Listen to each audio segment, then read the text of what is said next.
Sa gitna ng tensyon at kaguluhan sa isinagawang anti-corruption rally kahapon, pinuri ni Police Lieutenant General Jose Melencio Nartates Jr., Acting Chief PNP, ang katapangan at pagiging profesional sa pagtupad ng kanilang tungkulin upang mapanatili ang kaayusan at kapayapaan sa nasabing pagtitipon.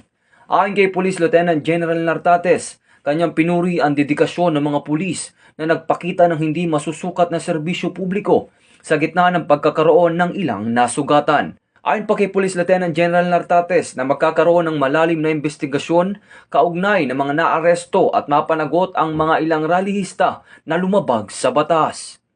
Dagdag pa niya, binigyan din ng importansya ng pananagutan at pagsunod sa batas. Samantala, ayon kay PNP spokesperson Police Brigadier General Randolph T. Tuanyo, na kahit nasubok at naharap sa tensyon ng mga pulis, nananatiling disiplinado at mahinahon ang kanilang tugon sa pangyayari.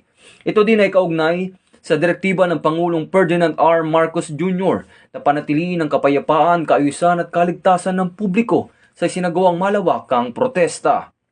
Ang Philippine National Police ay sinisiguro na mananagot ang mga responsable sa maraas na pagkilos, habang prioridad ng Philippine National Police ang kaligtasan ng bawat mamamayan.